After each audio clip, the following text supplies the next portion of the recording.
Governments deny it. Militaries deny it. Even the mainstream media denies it. But they are here, and they've been here for a very long time. The Mutual UFO Network has been on the front lines uncovering the truth since 1969, and now we're sharing that truth with you. Welcome to MUFON What's Up with your hosts, Katie Page, Christopher DePerno, and Katie Cook, exclusively on the KGRA Digital Broadcasting Network. Wondering what's up? So are we.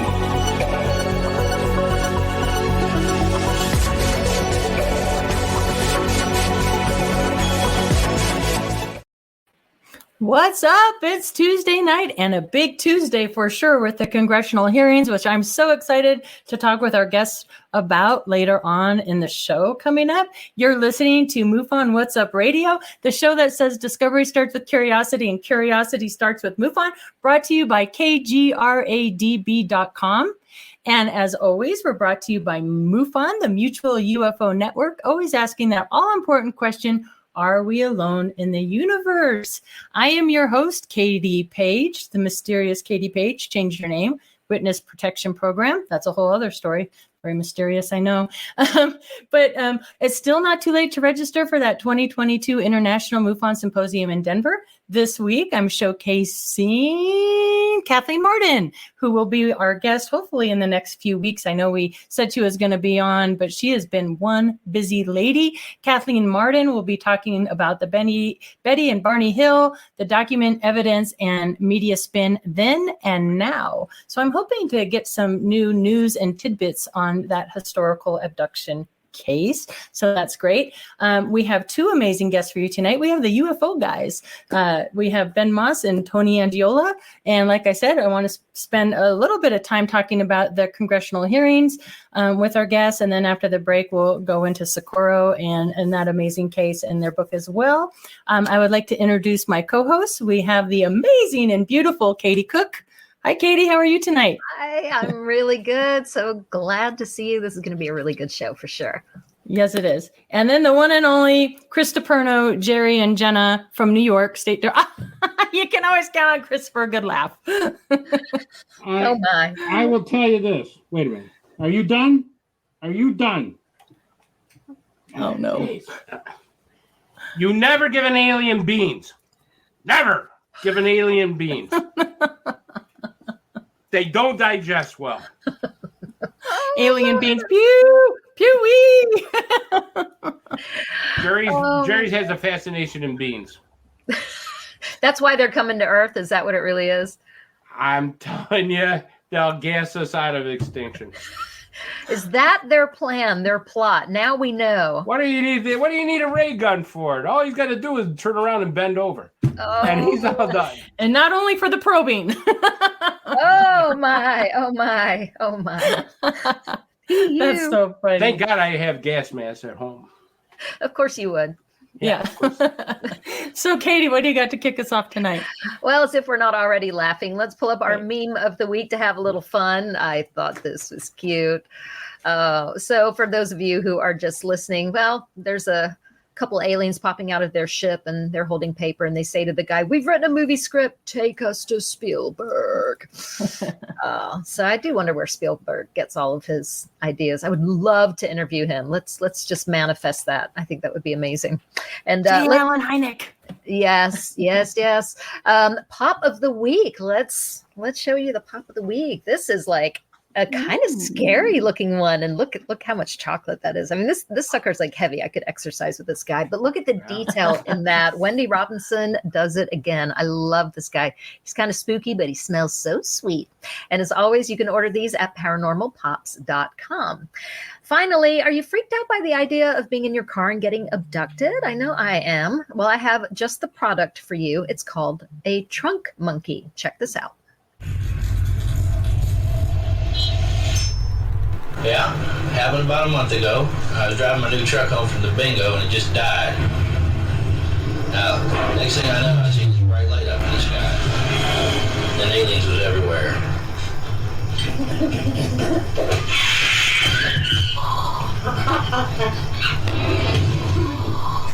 I don't do probes. glad I bought a truck with a trunk monkey. The Trunk Monkey, an out-of-this-world idea you'll only find at Suburban Auto Group. Speaking of probing, I'll buy one of those. I thought that was cute. So that was posted by Nostalgics. It was created by our West Advertising Agency for the Suburban Auto Group of Portland, Oregon. I just love it when people get creative, and I just thought that was fun when I had to share that with you. Actually, Wendy Robinson's kids sent that one to me, so thank you, Wendy. So yeah, there you go. Trunk Monkey. We all need one. Chris, what you got for us this week? All right, wait, let me get ready for this. Oh my God. Oh, here we go. What's next? I'm sorry, these news stories, they have to be on there. Anyways, gotta get ready for this news story. do we need hard hats Okay. too? A picture of a perfectly carved outdoorway has people thinking they might be little men on Mars after all. Recent pictures of a NASA Curiosity Mars rover show an intriguing feature which looks like a doorway nestled in the rocks of the Martian landscape. It looks so convincing that it almost tempted you to believe that it leads to a Martian hideaway. Probably a Holiday Inn. Anyways, the gateway to another universe entirely. While the internet seems to have a field day with the conspiracy theories about the mysterious doorway, some people aren't buying it. Many party poopers have pointed out the door is likely just a sheer fracture. Folks, you got to, Amanda, go back to that first picture. Yeah. Yeah, that looks like a broken rock. Okay. The result of a strain on the rocks breaking part of it off. And it's a likely theory given Mars recorded its largest earthquake this month. Yeah, and of course it carved out a door on May 4th. Although researchers are still trying to figure out what caused it. NASA says the image was taken on May 7th at a geological feature known as Greenhooga Piedmont. Sounds like a European airline. But the mass camera on board Curiosity, the mosaic view of the images, places on the doorway into better context than the initial image.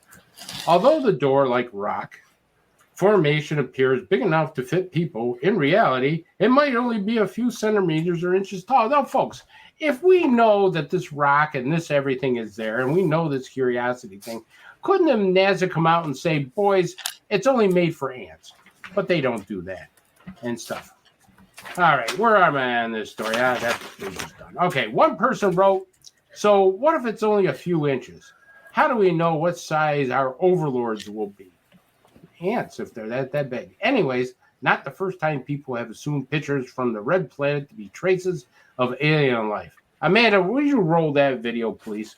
Taken by NASA's Curiosity rover, snapped by the explorer's mast camera, or mast cam, on Sol 3466, that's May 7th to us commoners. The grainy image appears to show a cleanly cut hole in a rock face. There's been no official NASA explanation of the sighting, but that hasn't stopped debate online about just what it shows. Just a side note, why are these things always kind of grainy images? I just don't get that. I mean, even UFO photos. I'm told we can take a picture of a dime on the ground from outer space. Now, what's with these grainy images? Where was I? Okay, one social media user described the scene as a formation on Mars which appears to be a portal and a wall nearby that looks artificial, while another concluded, swear to God, there's at least 5 Martians camouflaged in there. However, others were more practical, with one Reddit user stating, it's obviously not a little door, it's just a flat piece of broken rock. Another tweeted, watching it in context as part of a whole mosaic, we can see that little niche in the rock with other blocks, fractures, shapes, and other erosive features all over that rock face. That's what they want you to think. I don't know. Buzzkills. The Mars discovery comes at a time that the U.S. Congress is set to hold hearings about UFOs for the first time in over 50 years. The House Intelligence Committee's Counterterrorism, Counterintelligence, and Counterproliferation subcommittees will tackle the subject. Indiana Democratic Representative Andre Carson, chairman of the subcommittee, said in a statement, quote, The American people expect and deserve their leaders in government and intelligence to seriously evaluate and respond to any potential national security risk, especially those we do not fully understand. All right. So, is our doorway overlord ants? If it's that small, what do you think, Cookie? It really looks like a doorway to me. I don't know that I could believe just a little earthquake or whatever could actually shake that shape into existence. You know, maybe. Yeah, I mean, it's cut. It's got square cuts to it. Yeah, it really does look like a doorway. I'd like to think it's the entrance to a spa. You get all the way there and you get to go in and get a good rub down because you've been stuck on the ship for. Hey, you know what? I bet you it's a restroom. It's gotta be There's like a porta potty in there. Here's the restroom. It's a pit stop for an alien restroom. Maybe. Man. I'm just glad that you found another story where you could say NASA. NASA. NASA. You know what NASA stands for? Never a straight answer. Yeah, that's right. What do you think, Katie? I'm hoping it's a wonderful restaurant in there. I would like to get there, have a nice steak dinner. But no, the top of the doorway is curved, for goodness sakes. It's like, it's symmetrical. It is like symmetrically. And then the corners at the top, completely, it's a doorway. I mean, there's our proof right there. I don't see how it can be anything else. If we can ever find out who did the stonework, I'd like to hire him. All right, my next story. My next story comes from my gynecologist. UFOs have sexual encounters with witnesses, left one woman pregnant, bombshell Pentagon docs widely claim. UFOs had sexual encounters with humans and even left one woman pregnant. Witnesses have alleged the claims were made in bombshell Pentagon documents obtained from the Defense Intelligence Agency as part of a huge Freedom of Information request. Here we go. The report titled Anomalous Accuses and Subacute Field Effects on Human Biological Tissue. Folks, that means there's physical injuries. For those who can't understand my New York accent. Investigate injuries to human observers by anomalous advanced aerospace systems. It investigates the health impact on humans who have had experiences. The document features a useful database which listed the biological effects of UFO sightings on humans and their frequencies. That word frequency. Hey, look at that. Oh my God, it looks like my cousin. The one coming out of the stomach. Anyways, compiled U.S.-based, I don't like that cousin anyways. The compiled U.S.-based civilian research agency, MUFON. This includes bizarre occurrences such as apparent abduction, unaccounted for pregnancies, sexual encounters, experience of telepathy, and perceived teleportation. I wish they'd beat me the hell out of here. There have been 5 reported sexual encounters between UFOs and humans, say the study. The report, prepared by the DIA, goes on to say UFO sightings could leave witnesses injured, suffering radiation burns, brain problems, and damage. Maybe that's what happened to my wife. Anyway, let's get on. And nerve damage. It warns that such objects may be a threat to the United States' interests. You think? The phenomenon has stepped from the fringe into serious national security concern discussed by lawmakers, defense officials, and even former presidents Barack Obama and Bill Clinton. Now, let me tell you something, folks. Enough with this story. Let me tell you something. There are people that are actually dating aliens, and they love to do it. And I have found some of these people, and I got to bring them to you. Amanda, roll that first tape. Okay, let's dive right in here. Okay. You hooked up with an alien. I did. Walk me through this. Were you in the DMs with each other? So I meet him on Hinge. I'm at work. I matched with this guy, and he's like, "Oh, I'm just passing through Iowa. I don't really live here." So wait, was this the same? He messaged you the same day that you met up? Yes. We move fast. I like it. Okay. We move fast. We exactly. move fast. I respect it, girl. I respect it. Exactly. So when he was DMing you, what was his DM game like? He, very weak DM game. He was very awkward. You know, I was kind of running the show, as I do. So I was like, "Oh yeah, come on down. Absolutely, like I'd love for you to come over and hang out for the night." He was like, "Great, I'll be there." And he had a profile picture? He did have a profile picture. Okay, interesting. So he had like dirty blonde curly hair, piercing blue eyes. But so he was 27, but his skin didn't move. Okay, what's the convo like? What's the small talk? What are the conversation starters here? all he wanted to do was talk about politics and economics. He was very liberal. And I would try to bring up other things like, you know, tell me about your friends, tell me about your life. And it was just like, he just didn't really have anything to say. So you guys are talking, you know, you're having a conversation. How does one, if you don't mind me asking, how does one thing lead to another? Because you say in the video that you had intercourse. Right, we did. So it kind of got to the point where I was like, you know, I got to work in the morning. Like, are we going to do this or not? Basically pretty straight up. Can I just tell you that I'm obsessed with you? Can I tell you that I'm obsessed with you?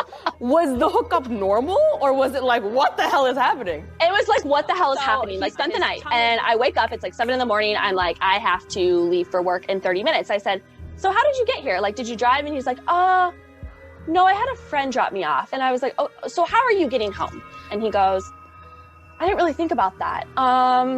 And I said, okay, like, do you need an Uber? Like, you seriously have to get out now. You are weird. You are not staying in my house any longer. He didn't have Uber?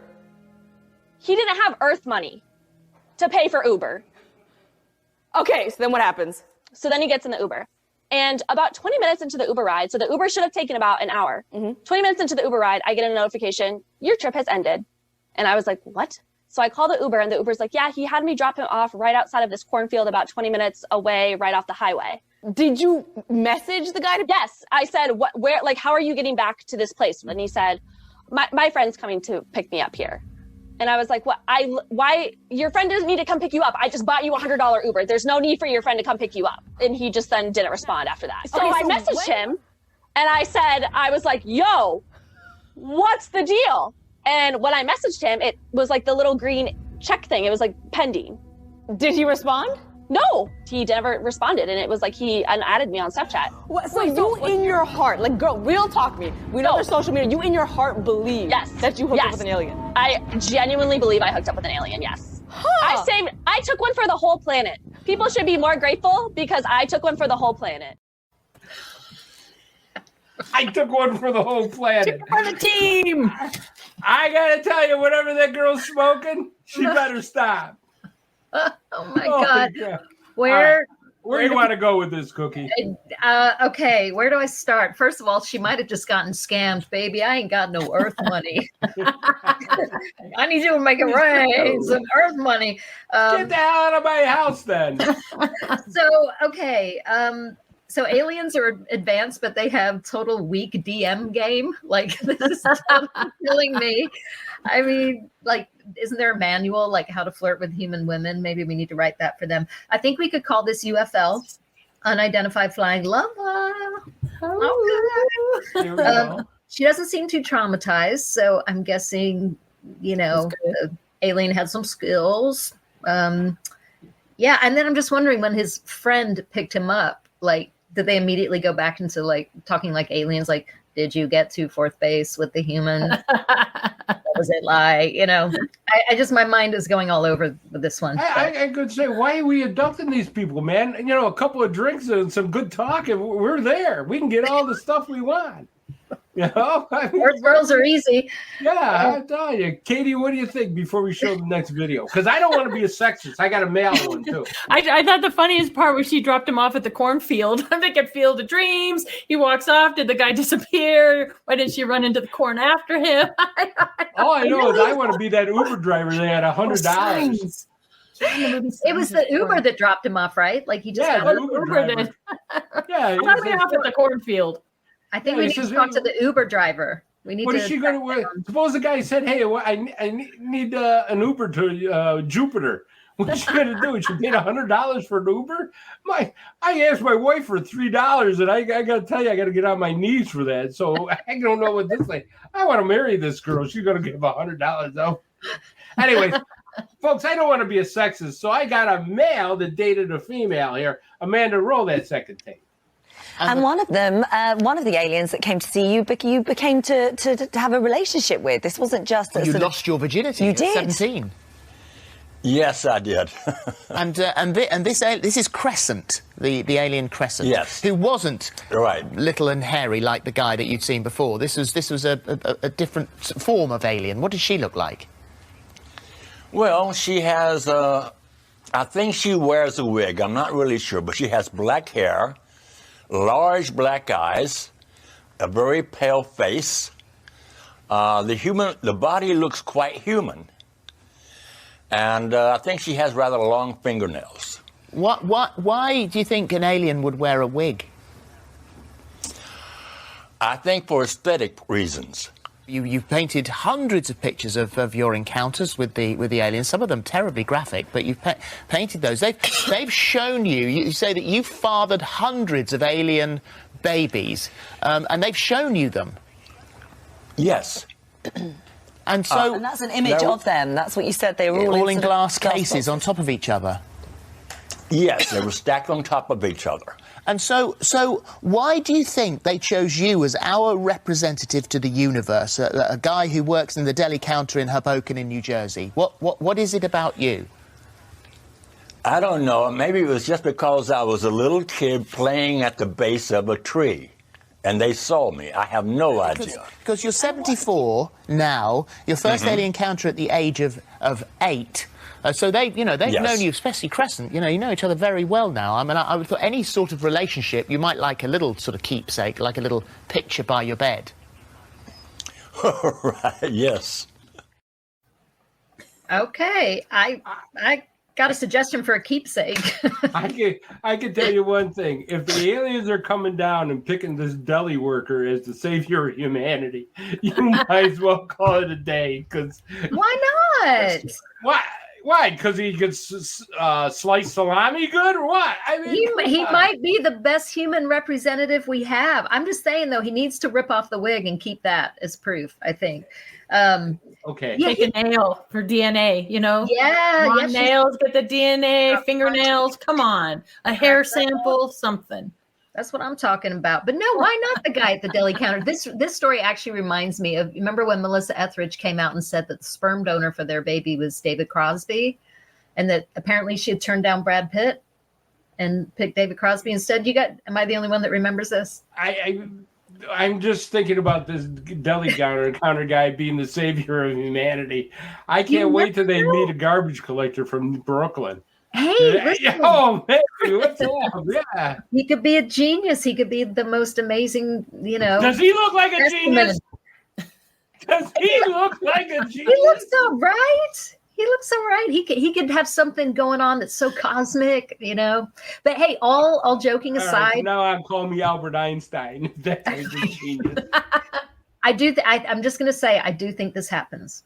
I think this happens to people. I really do. There's way too many people that have told the same story, whether they're working in a deli at Hoboken or, like high up in the government in some other country. People are talking about this happening. So I believe that. I will tell you, I had a story one time. Lady told me that aliens came down and visit her, and they asked her to help fix her ship. And I said, "Oh my God, what, are you an electrical engineer or are you civil engineer? I mean, what?" She said, "No, I'm a housewife." And I went, "Well, where'd you go to college? Did you get your PhD?" "No, I'm just a housewife, high school."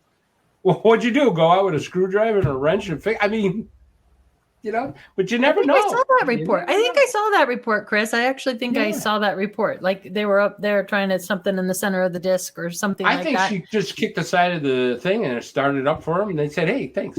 Or like the old mother, "Here, I'll fix." If you watch Men in Black, the series, there's aliens walking among us. So maybe some of us are married to aliens. We might, one of us on the show here might be one. There we go. They're among us. We're dating them probably, and we're not even aware. Well, I don't know. I got Godzilla downstairs. So, anyways, that's the news for the week. You have outdone yourself, Mr. Chris. All right. That's the news, folks. Right there. So KDP, case of the week. Okay, case of the week this week. I don't even remember what it was. I put it in here a while ago. Okay, no, I do. All right, it's case number 120559 out of Hobsonville, Kentucky. It was originally a Cat 3, but they bumped it down to a Cat 2. I don't know what that's going to tell us. January 26, 2022, 6:09 p.m. I want to just note this was a very credible witness, and it was closed as an unknown UAV. And before we run the video, this is what it says. "I watched as the craft hovered over woodland vegetation as though its 3 brighter lights were aligned like field lights. This was my first conclusion about them." So we thought maybe they were like a crop duster or something like that. until they began to move. I watched as the craft at a low altitude performed stealth-like movements for 3 minutes. I watched from my car as the craft would at times follow my car, where I would slow down just to watch it stop in midair again. So according to the witness, it was moving and it would stop. Then a military helicopter appeared suddenly out of nowhere following it, even when it landed, and then flew up again as if it needed no help from any extra thrust system. So, all right. Amanda, if we can run that video. Dude, that shit is cool. What is that?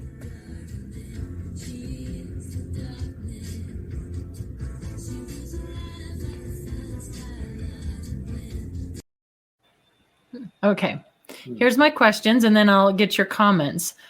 But that was the whole video he put with the case. So if a military helicopter showed up and it was a 3-minute video, why did he stop recording? I have questions about this. What do you guys think?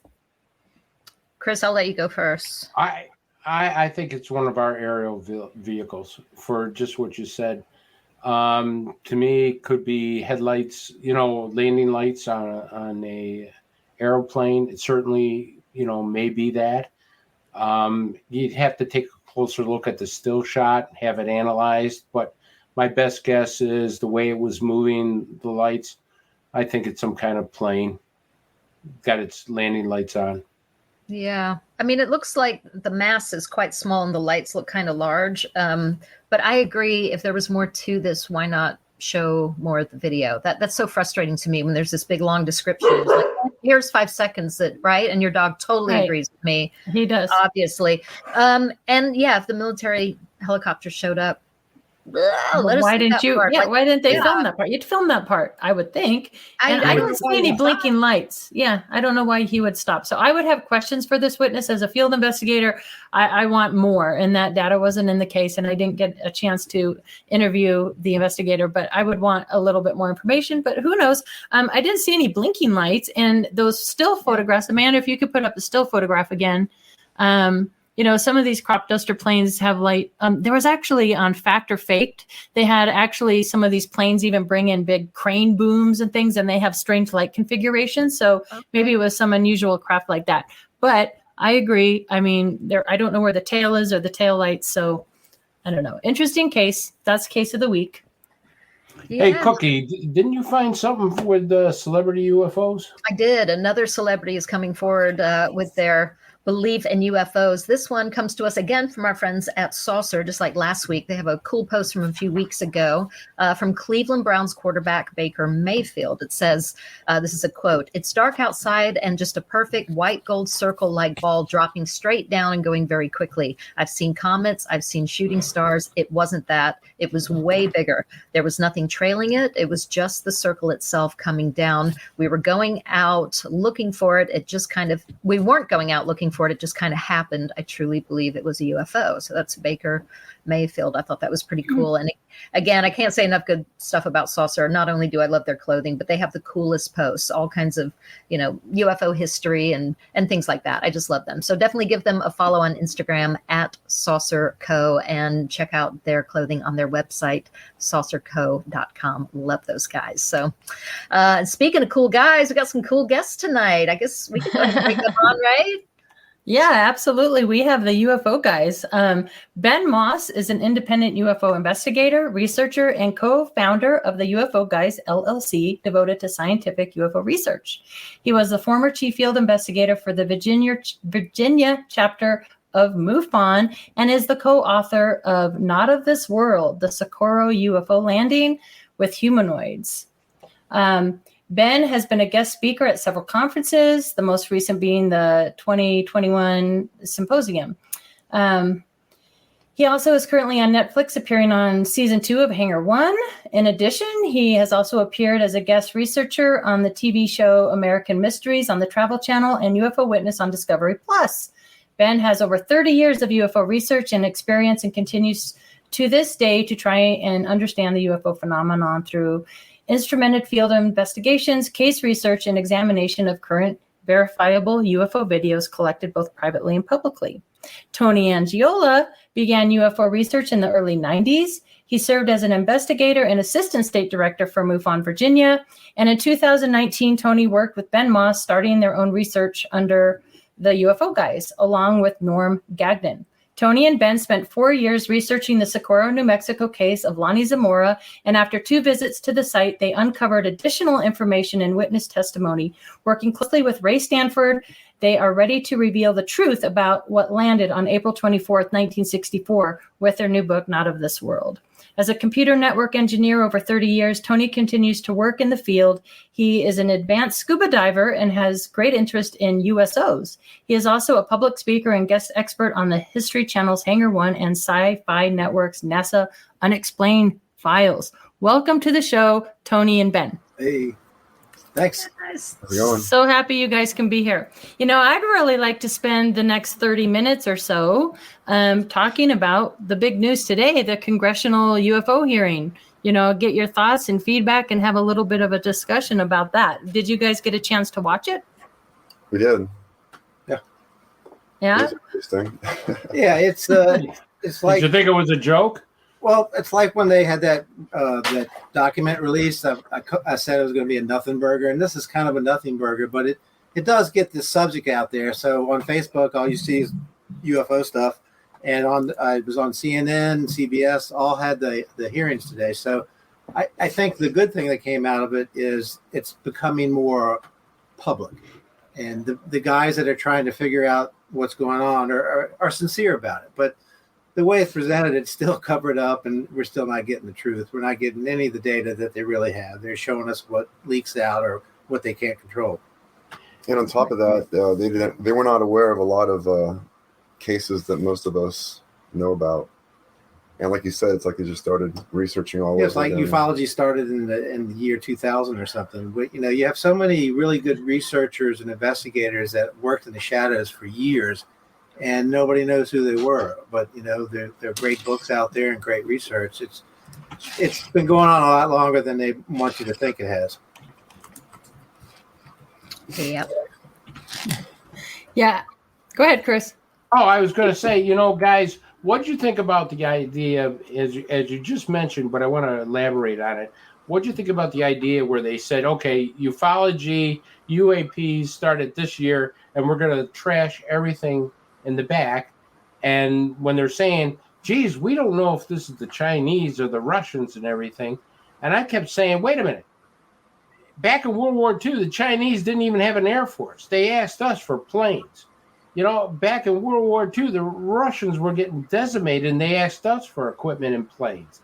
So whatever was flying around, the Foo Fighters and everything that World War II pilots saw, couldn't come from the Chinese, couldn't come from the Russians, because they didn't even have a biplane. The Chinese didn't even have a biplane at the time.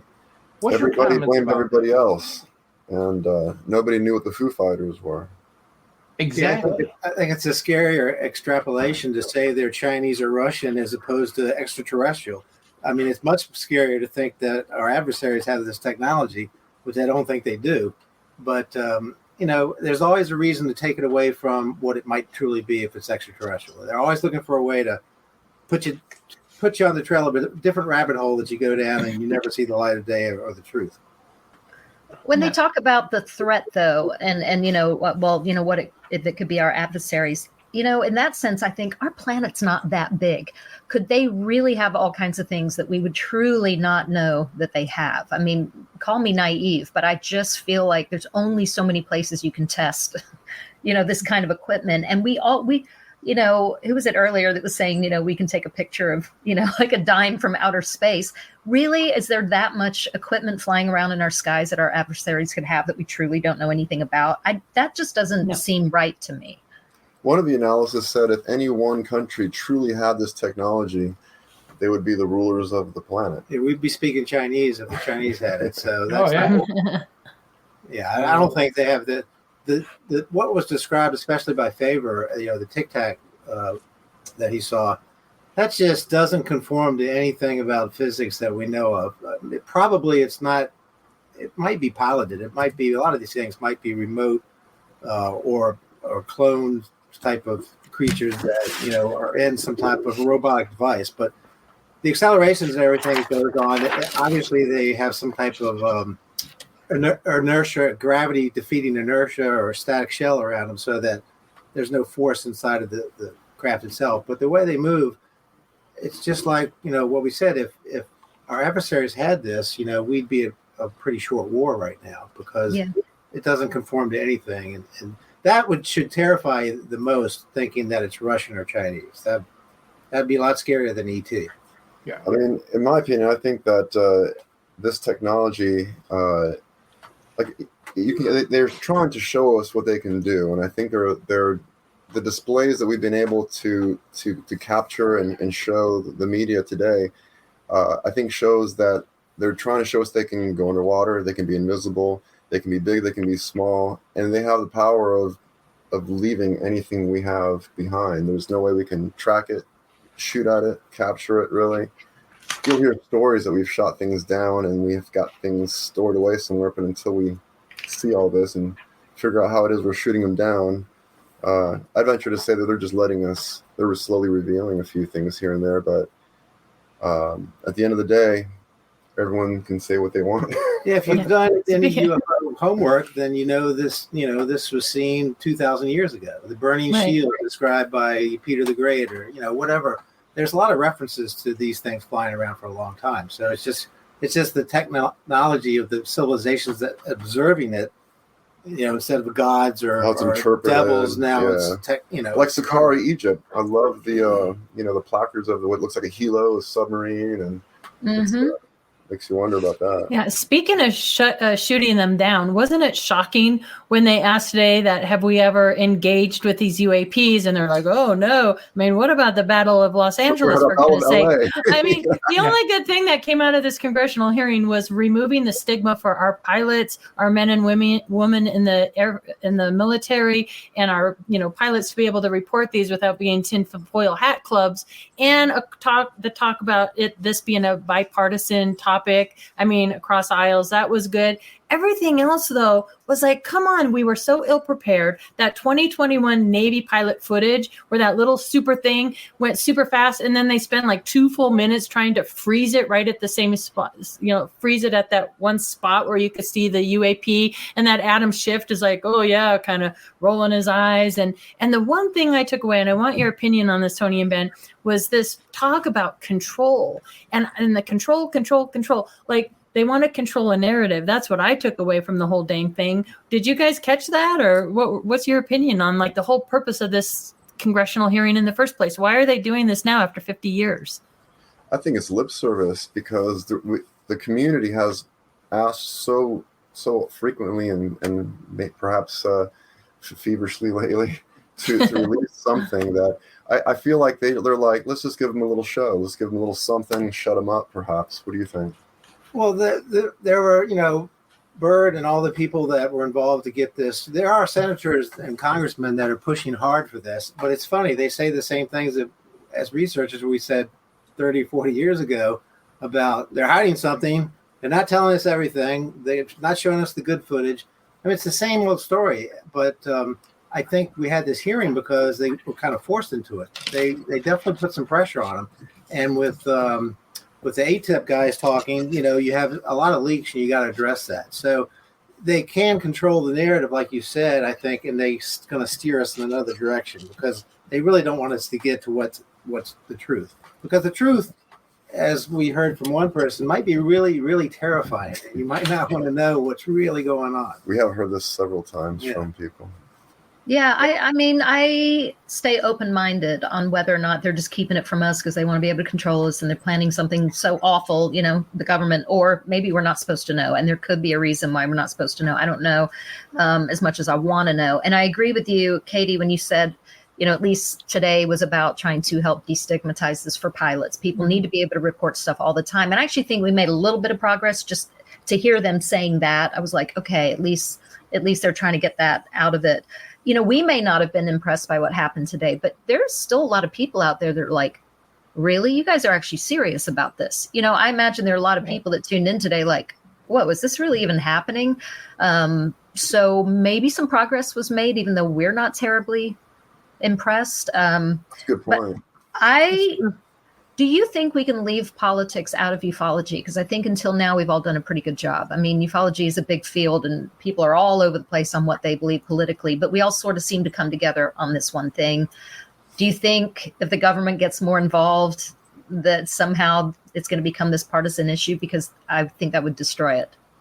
You know, well, on that note, they did say that wouldn't this unite the world and everyone would be focused on the alien presence and not on the world politics and wars and things like this. That was like the Reagan quote, right? Yeah, that was brought up, and I thought, you know what, that's a good point. That would depoliticize it, wouldn't it? Yeah, I mean, it does remind me of that Reagan quote. That was at the UN, right? When he was saying that, and almost prophetic in a way, isn't it? We forget our troubles if we were suddenly invaded by an alien race, something like that. Yeah, which I thought was a cool thing to say, but it's also kind of like, oh God, what are you guys planning? Yeah, that's what I thought back then. Oh, politically, it's probably in the state we're in right now, and nobody wants to talk politics, but it's probably the one thing that they can agree to talk about and not politicize it, because it'd be hard to politicize this. There's the truth. Oh, they'll find a way. Yeah, probably. But, everybody just wants to know what it is, and the one senator did, he said, bring it to the public and let us decide, because if you have whoever's selecting the people that are studying this or any materials we have, somebody pick them. But if you have everybody, then it's a whole different ball game. Some random person might figure it out. You might have some scientist in his basement that figures out how these things were made and how they're flying. So it's eventually it's got to come out, but gosh, who knows if it will happen in our lifetime. Well, we're accelerating. Yeah. We've said this for a long time. Guys, one of the things that in this hearing that just, I don't know, shocked me, where I looked at the two guys that were testifying, and I actually said, you two guys are full of crap. And I actually, I said that right to the television. My wife says, who are you talking to? And I said, the television. Anyways, when one congressman, he was smart enough to say, hey, tell us about Maelstrom Air Base and what happened there, and also about Admiral Wilson papers. Now I said, oh my God, let's hear what they got to say about Maelstrom, because everybody in ufology, even if you're not even studying this stuff, you probably heard about Maelstrom. I mean, that's where nuclear silos were shut down and everything. And they looked at each other and said, well, we don't know what you're talking about. There's no way they don't know. There's no way. I said that too. There's no way they don't know. No way. And if they don't, that's scary. It's just a blatant lie. I mean, that's what I took away from it. I go, this is a joke after I heard that, because Admiral Wilson was very famous in the Pentagon, and everybody knew, and he ran all the black projects, and he ran a whole lot of stuff. And, his papers have been out, and even whether you believe the papers, don't believe the paper, doesn't matter. It's still out there. And you guys are studying this stuff. You would think that say, hey, if somebody might ask you about Admiral Wilson or Eric Davis or some of these other people, you better bone up on it. And what's your take about that, guys? Yeah, I think it's a bunch of baloney, because anyone out there who hasn't seen the movie UFOs and Nukes by Robert Hastings should check it out. Ever since I saw that, Malmstrom Air Force Base was one of the showcase UFO cases where they say not only was the silo shut down, but at one point they started a detonation countdown. Right. They got to, I think, like T3, and then they were like, oh my God, are we going to war? Michael Sala was mentioning this. Mm-hmm. And then they shut it down. And it's also happened not just in the US, but also in Russia and other places. Yeah, they came out later that at the same time frame that they deactivated missiles in Russia and a couple other countries. China usually doesn't give up information, but something happened there also. So it wasn't just, as far as the people that are presenting this information, I think on one hand, you have to think they probably want the talking heads to be the people that know the least about it. So some of these guys might be clueless, might not know what Maelstrom was, but it reminds me of the guy that did the Roswell briefing, the final verdict. I can't remember the guy's name. He had red hair. He was a colonel, but he didn't know what he was talking about. And later on, he kind of admitted that probably something happened other than what he described. It was just ludicrous what he said, but you could tell he didn't know what he was talking about. So sometimes they might present people that can't answer any questions because they don't know, or they don't want to give any value to, Maelstrom. Yeah, that was, they don't want to say that was an important case. Or show any weakness that we're defenseless. Oh, no, they didn't break into the base, but that's just the way they are. It's diversion and subterfuge is what they're good at. That's so true. That would be really terrifying if they didn't know about our UFOs and UAPs around our nuclear facilities. I mean, come on, this has been happening since 1947. I mean, yeah, it's pretty scary. I also thought it was really strange that Ronald Moultrie, that Undersecretary of Defense for the Foreign Intelligence, how they were kind of like poking him about, well, don't you go to like Star Trek conventions, and aren't you like cosplay, and kind of belittling the subject a little bit. I'm like, what is this about? I mean, we grew up in the generation where this is pretty common. He has an interest in it.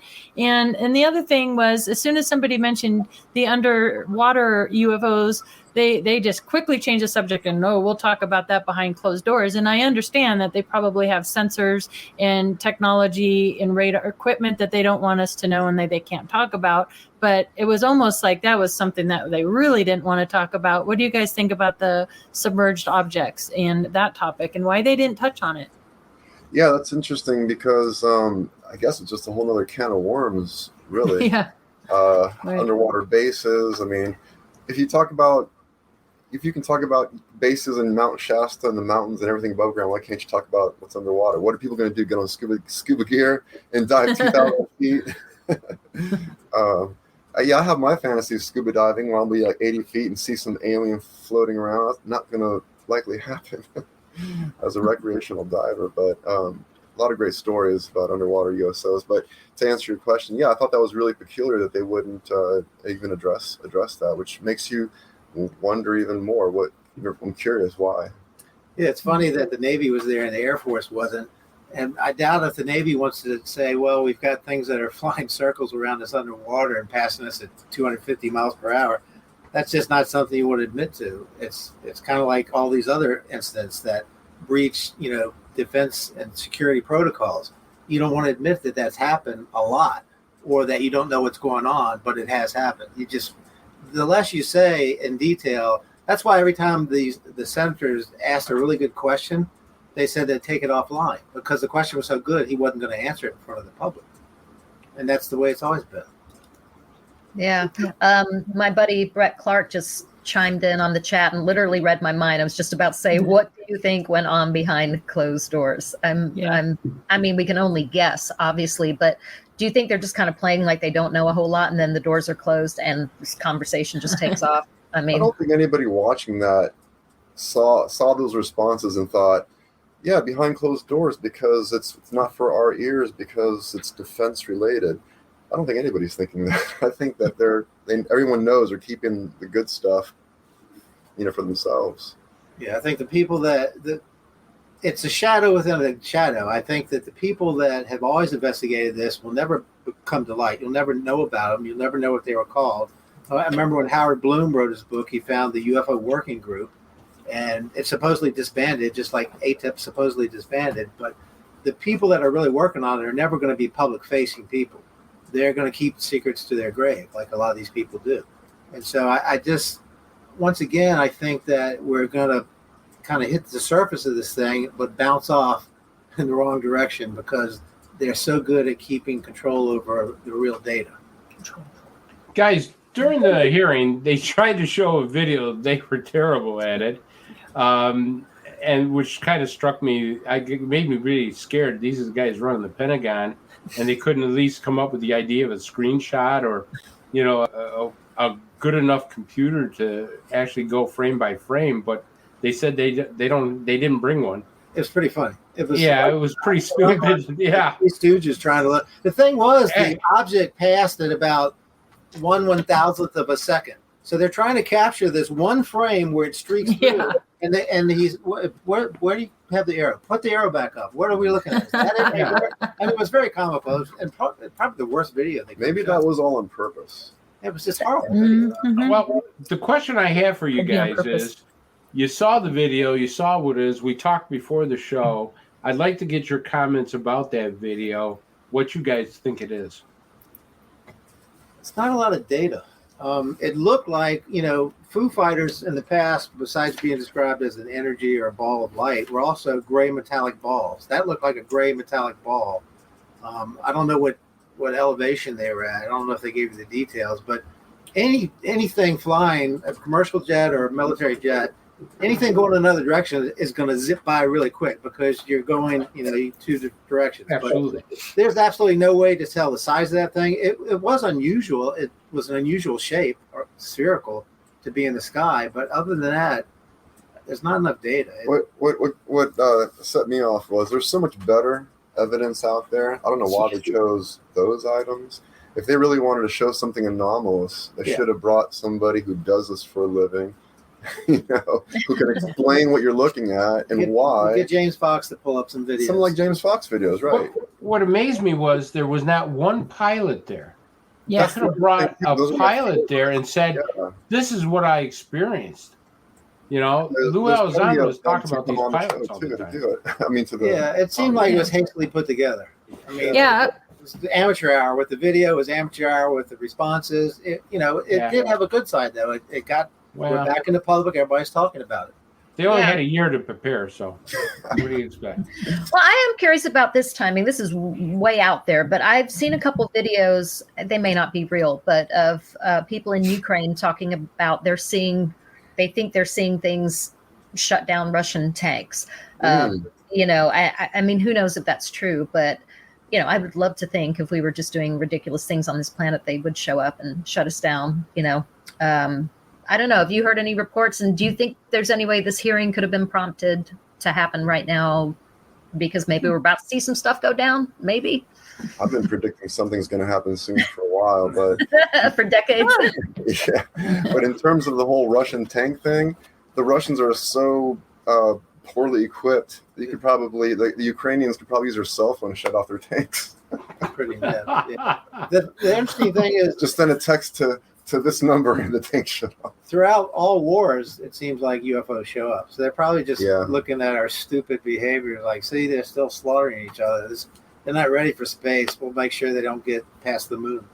I agree with that. We're like Channel Earth for the soap opera that's being beamed out to the galaxy. Yeah, they 50 years ago they were watching Dick Van Dyke, and then they come here and it's like hell on earth. It's not the sitcoms they thought was real Earth behavior. What happened? I Love Lucy. Yeah, I Love Lucy. I agree with that. And by the way, I think they can make anything political. I think they especially could take the UFO phenomenon and politicize it. And that could get really ugly and bad. And you're right, Katie, that could really ruin this field. I mean, I hope that doesn't happen. But did you guys see Tim Burchett? I think he's a Republican. I'm not sure out of what state, but he was commenting after the hearing, and he was like, you know what? We should know. We should be told the truth. The public can handle the truth. I'm a religious man, and I believe that there is life out there in the universe. Basically saying he believes in aliens and ETs, and he believes this footage is extraterrestrial. And what the best part about this footage, you guys need to look it up if you haven't seen it, is the little reporter, and she's just like looking at him like he's just lost his mind, like looking for his tinfoil hat and rolling her eyes. And I was like, oh my gosh. So the conversation has started. So that's another good thing that came out of this today. Don't you guys agree with that? I do. I thought it was very brave of him to say that, and I agree with him. I think that they should release it. Whether it happens, I doubt it. But at least have the guts to say it. So. Yeah, I got his quote here where he said, I've been told by multiple sources we have recovered something from these craft or objects. And he declined to elaborate further as he said the information had been passed to him in a classified setting. So way to keep that secret, buddy. Yeah. That's great. We're only a few minutes from break, but our buddy Brett Clark chimed in and said that Ukraine story was unfortunately false. It was generated by a very, very, very religious site. They were posting it like angels were stopping Russian troops. So thank you, Brett, for being on top of that. Who knows? But anyway, yeah, so just a few minutes to break. And we have so much to talk about. USOs, I definitely want to get into that, Tony, with you being a diver and all that kind of stuff. But in the next couple minutes, should we maybe mention some stuff that you guys have going on before we take it to break? Yeah. What you guys got going on? Yeah, I did. I sent Katie the slides. I don't know if she got a chance to. Did you get the slides of the Tic Tacs? Oh, I thought you said I couldn't add them. You know what? I'll add them during our break. Text saying that it was okay. Oh, did you? On the break, That'll be exclusive for Oh, you. a tease. I'll upload them during break. Let me Okay, grab cool. those. Yeah. I'll do that. Ray sent me those, and he shot these from an airplane in 1986, and they're exactly like the Tic Tac. Exactly. Yeah, they are really cool images. I'll go get the images up after break. We can also talk about your book if you want to bring up your book, because after we get back from break, we are going to dive deep into this Socorro information. You guys have been out there a few times, and you have dived deep in the Socorro. And to me, the Socorro incident in 1964 is one of the best UFO cases, hands down. So I am so looking forward to that. Can you talk a little bit about how, that book and how long it took to write it? And, you got 1 minute. Why don't you give a summary of the book, of getting the book going? Because COVID helped push the book along, because I was really bored at work, and we were putting things together and putting chapters together. And finally, we just bared down and did it. And we'd been to Socorro 3 times, I think maybe 4 for me, but it was one of those things that kept on giving us data as we dug into it. And we already knew Ray. Ray wrote Socorro Saucer in the Pentagon Pantry. And he even, after reading our book, he said, we did a really good job of updating everything and adding the new material. So basically, if you want to know what really happened at Socorro and how it went down step by step, our book is a very good synopsis of that. Don't use Wikipedia. Yeah. Yeah. Well, don't use Wikipedia for anything. don't watch Josh Gates on it, because that was terrible. He ruined the Socorro segment on his show. Yeah. James was upset. Well, that's right. perfect. So we'll have copies of the book. We'll be at the MUFON Symposium in Denver, and it's available on Amazon. So, but we'll drag about 10 copies along if anybody wants to. It's going to be at the conference and wants to pick up a signed copy. Oh, great. All right. I didn't know you guys were going to be out there. That's going to be so great. So I hope you guys make it out to Denver. Time for break, and we will be back with Tony and Ben.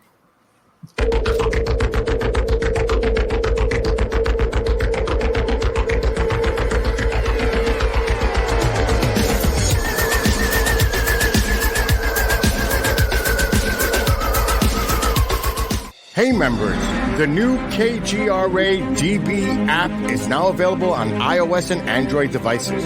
Gain on-demand access to any KGRA DB programming. Download any show directly to your mobile device to listen or watch on the go. Go to the App Store and search KGRA DB. Scrolling all day, time can disappear. Wanna make it count? Why not volunteer? Posting pics of your food, that takes up time. Time, you've got time to binge all of season 9, though it got so bad. Time, you got time. We're gonna grow back and be the same browse you had. Just a few hours to keep families from harm. Help us end home fires, but sound the alarm. Volunteer for a day to install free smoke alarms in your community. Discover the Observation Deck, a one-of-a-kind virtual event platform that takes video conferencing to the next level by using avatars to navigate a campus. There's so many areas and activities to choose from. There's a 1,000-seat auditorium, an expo hall, a nightclub, and even a beach. So come attend a conference, take a class, or hear a lecture on the incredible Observation Deck campus. Go to theobservationdk.com. You're listening to the KGRA Digital Broadcasting Network. We provide unparalleled coverage of trending news in the world of ufology, cryptozoology, and paranormal phenomenon. Whether you're watching our video live stream or listening to one of our audio programs, you are getting the best from world-renowned researchers and hosts, guiding you through topics the mainstream won't touch. Miss one of your favorite programs? No problem. Head over to the members area at kgradb.com for access to our massive library of award-winning content. Make contact, stay connected, only at kgradb.com.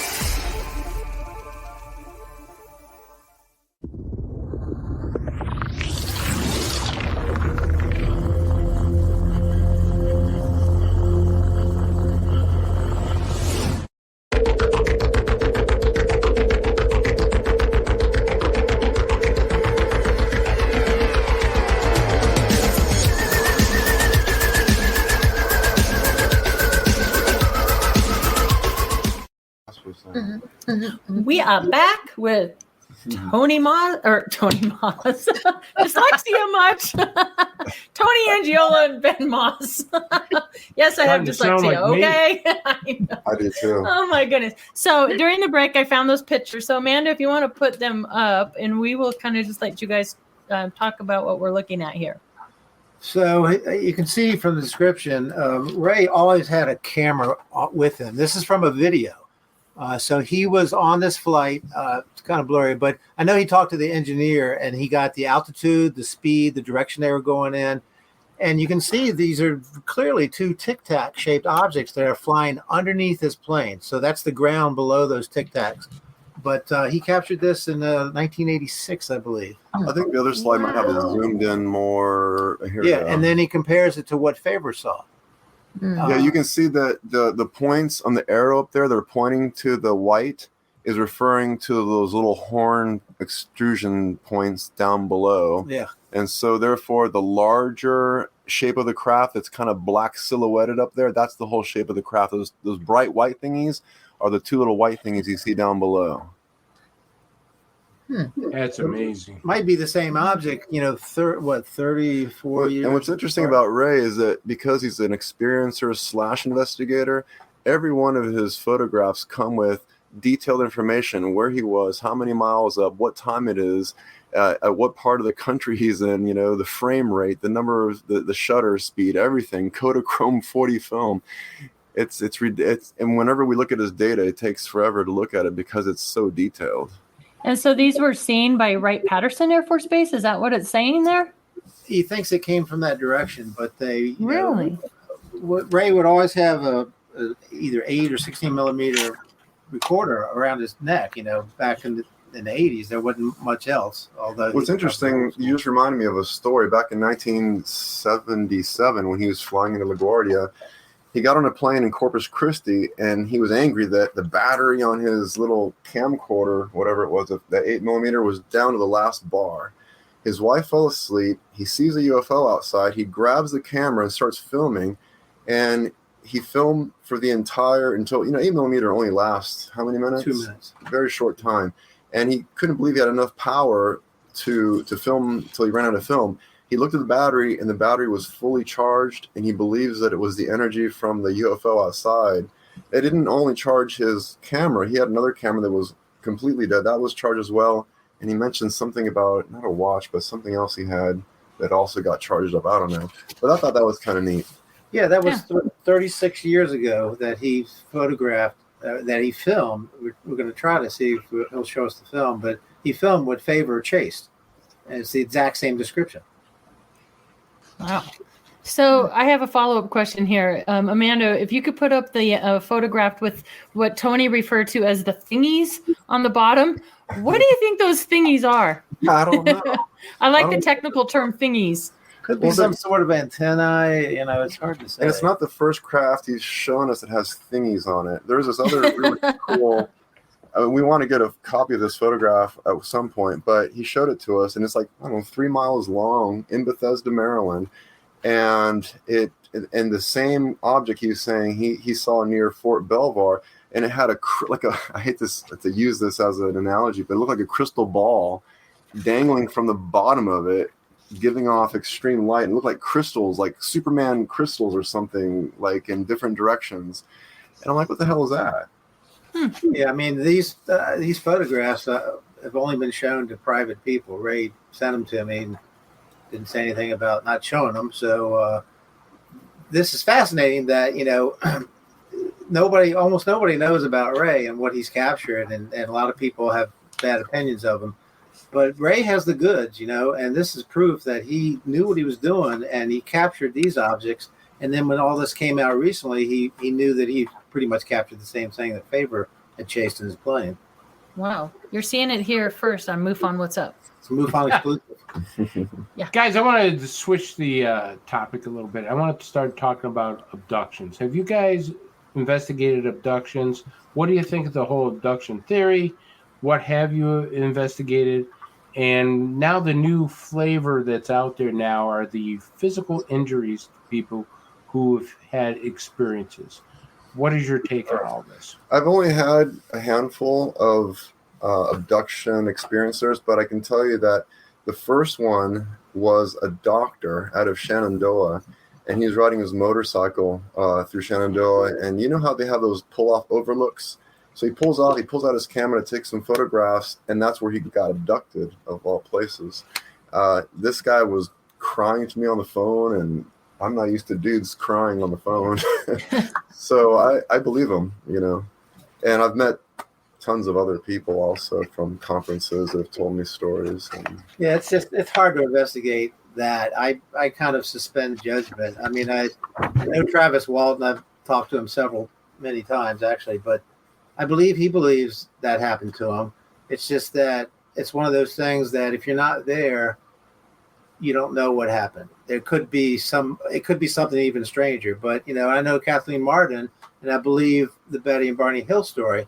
It's just that if you weren't there, it's really hard to get enough data to figure out if it happened like that or if there's a screen memory for something else that happened. But something strange is happening. It's just What do you think about the physical injuries that Lou Alessandro is now talking about? That's been going on for a long time.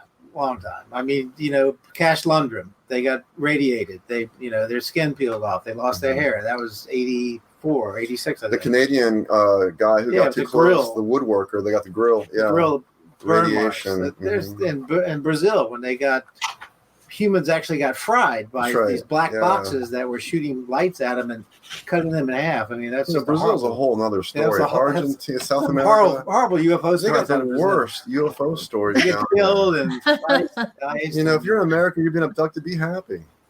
Because in Brazil, in South America is no bueno, man. Yeah, like you got probed, you don't even want to know what we're dealing with down here. I'd take probing any day.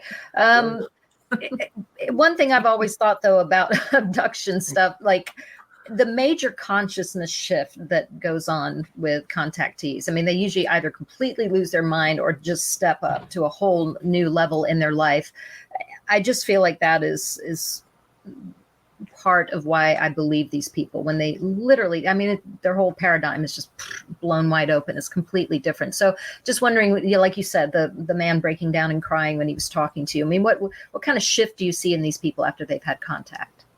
Well, from what he told me, he said he looked at life differently, and a lot of these people, it depends who you are also. Some people take it as a positive thing, and then others take it as a negative thing, and they just go off the handles, and some commit suicide and things like this. But I think that thanks to places like MUFON where they can find other people to talk to, I think maybe some of those suicides can be prevented and have people to just talk to about it, Yeah, we had one case in Virginia. Remember this one where the guy was going to die from some lung disease or something, and then they did a scan, and he had this box in his lung, and it was helping him. And they were like, "When did you have surgery?" He goes, "I never had surgery. Right. I had an abduction, but I never had surgery." And cancers that have been removed, and tumors that have been removed. Yeah, it was a really strange case, and unfortunately, we didn't have that case, so we couldn't go deeper on it. But it was really bizarre because we read up on it.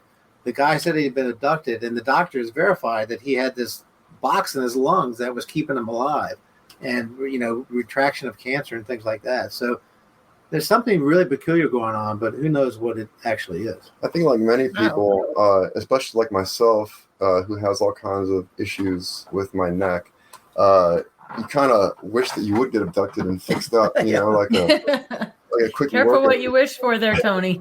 Hey, I'm telling you what. Hey, fix my neck, but my ass is killing me. It might be worth it. It might be. Calling all cosmic chiropractors right here. I want you right here. Let's talk about that negative and positive thing, though, because yes, some people have a very negative experience. Some people have a positive experience. But what about the experience that have had both? Because they exist as well. There are people that have had all kinds of different contact, different kind of creatures, and some experiences are terrifying, and some are like, wow, that was the most beautiful experience ever. So I don't always know that it has to do with the person. A lot of people, will say, well, if you think negative thoughts, you're going to attract the grays and have a bad time. If you think good thoughts, well, I don't think it's that simple. I really don't. And we talk about that a lot on this show, but I really don't think it's that simple. I think there are all kinds of different beings visiting us, and some might be a lot nicer than others. There are people that say, I got healed last night with this visitation. Other people have been like, I've never been right since. I had this close contact and I am messed up. So I'm not suggesting that they want to harm us, because I'm sure they could do a lot worse if they wanted to. But I don't know. I just would love your thought on that. I'm guessing you've experienced both. You've had people saying, I had a great experience with my abduction, and other people going, I don't even want to live if that's going to happen to me again. For sure. Yeah, we've come across both. And I'm now reminded, remember that old show, was it in the 90s, called Visitor? Yes. And the integration of aliens and humans and all that. Imagine going to college and having your ET professor, and you have a test on the Battle of LA or something, But we find both experiences happening, and some people, I think, have postulated that some ETs that are not exactly maybe more robotic per se, and they have a protocol. And then I've been reading Timothy Good's latest book, Unearthly Disclosure, and it seems that there's some reports that these aliens need blood to survive, like blood plasma is what they survive on, and that it kind of ties things into Skinwalker Ranch a little bit. It's hard to say. There's so many strange things going on there. It's a whole other can. Well, you went off on a tangent. I did. It's about good and bad experiences, and it's kind of like... I think it's how you handle trauma. I haven't met anybody who's had both. It's either one or the other. How about you? Yeah, you have to... It's like anything, a car accident or something, how you handle it. But, if you actually had... it's kind of like what Lonnie Zamora went through in Socorro. If you came face-to-face with creatures that at first you might have thought were demons, then you realize they weren't human, how would you react to that? I think most people would freak out. I think I would. I might be calm, but inside I'm going, what the hell am I looking at? Because that's outside of anybody's personal experience. You see it in the movies and you get culturized to it. But if it actually happened to you, I don't think most people would handle it well. Some might be violent. Well, I think in today's age, with all the sci-fi out there and all the information about, I think most average Americans, could handle it, which is why I agree with what that congressman said about trusting the American public at this juncture. Maybe not 20 years ago or 40 years ago, but right now, we don't want to repeat of the world's broadcast. And Lonnie Zamora was a devout Catholic too, so he had some pretty strong beliefs. Yeah, that was the thing about Lonnie. When he realized that he had seen creatures, he started calling creatures towards the end of his life. But when he, went to his priest for 2 or 3 hours, and we found out that the priest told him, Lonnie, you can either never talk about it or just tell the truth. And Lonnie just told the truth. But everybody, all his friends we talked to, said that Lonnie was never the same after he realized he had seen something not of this world. And that freaked him out for the rest of his life. He was never the same. He was quiet. He bounced from job to job, but he just never really, I don't think, towards the end of his life, I think he came to grips with it. But, you have to put yourself in that shoes. If you came face to face with, say, your scariest, a giant reptilian creature or whatever the scariest alien is for you, how would you react? Most of us probably turn around and bolt. You're referring to Tom Reed's. That was a scary one. Well, first of all, I really agree I would love to see UFO professors. I think that should be offered in college as a course. Maybe it is somewhere. I hope it is, but they should have it in every university. But, you bring up Lonnie Zamora. And for those listeners who aren't aware, this would be a great transition into the Socorro case. So if you guys kind of want to, give us the, 3-minute, date, time, what happened, the rundown, and then get into what you've uncovered through your research. I can give a synopsis and you can dig into it. Basically, it was the year was 1964, April 24th, and Lonnie Zamora, who was about 31 years of age, sitting in a brand new police car. I think he's only had it about a week at the time. Week old, yeah. About a week old police car. And that was hard to come by in a small town like that. And I say that because, as Ray mentioned, people don't just take their vehicles and try to trash them when they're brand new, especially in a police car. What happened was a young man, about 17 years of age, drives by Lonnie. He was on random patrol. He was speeding. Lonnie pretty much knew who the guy was. He goes after him, not too aggressively, and he notices a flame crossing the sky, followed by a loud roar. If you can imagine a space shuttle taking off, that loud kind of a rumble. And a lot of people saw this thing. There were passersby driving. I'm going to have Ben talk about that in a minute. And also a beer truck driver and various other people that saw it and heard it. Anyways, Lonnie veers off the road, lets the speeder go, and finds himself on this rough terrain and a hill that he needs to go up. He sees this flame descending behind the hill. He's gunning it up this hill. He doesn't make it. He tries a second time. By the third time he finally gets on the top of the hill, his car crests the top. He rolls down his window, and he can see at about 100 yards away, there's a creosote bush. He sees what looks like an overturned vehicle. That's what he thinks it is, an overturned car. It's white. It's kind of tilted. He's not quite sure, but he sees two figures. And because one of these figures are standing by the creosote bush, he can tell about how tall this thing is, which was about 4 feet, roughly, wearing white coveralls from head to toe. If you imagine what somebody wears when they spray paint a car, like in a body shop. So he proceeds to drive his car in that direction. And Ben and I actually followed the exact same path Lonnie took, and we beat up our rental car, something terrible. Is that part of that video you sent us? That's actually a different video. I wanted to see it no one's ever seen before. But our other videos you can find on YouTube, and we have in our presentations if you want to see some of that stuff. Anyways, by the time Lonnie finally caught up to where these creatures were in this craft, he was parking his car, radioing to the base.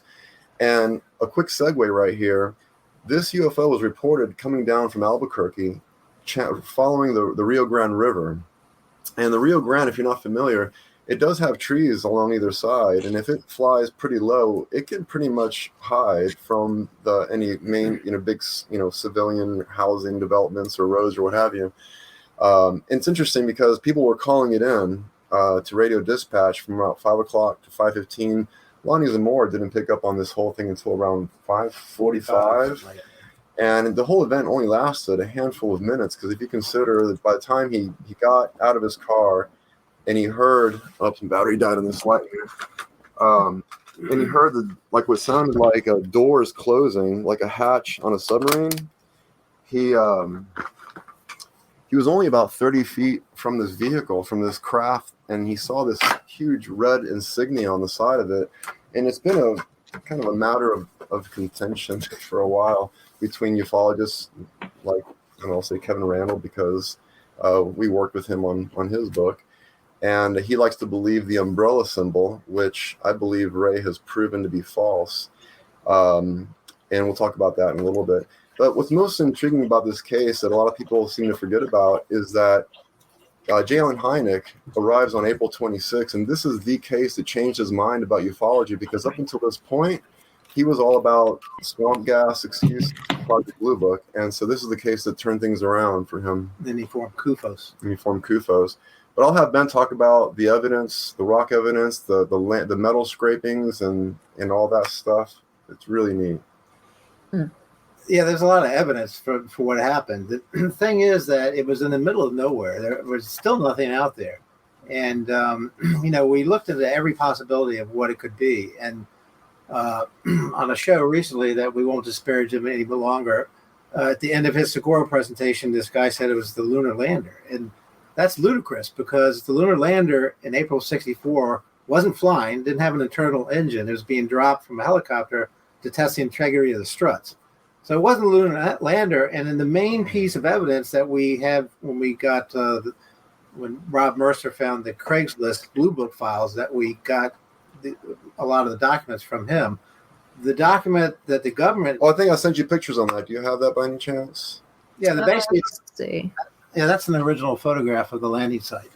Yeah, that's where one of the landing legs came out, and some of the pundits were saying, "Oh, someone could have taken a shovel and dug it out."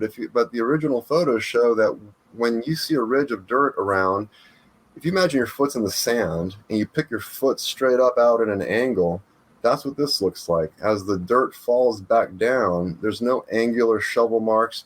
Plus, there were no footprints of anything upon first arriving. Of course, the place got trampled, and we have some video of the trampling later. But as you can see, there were little rocks around each. There was a triangular wedge shape.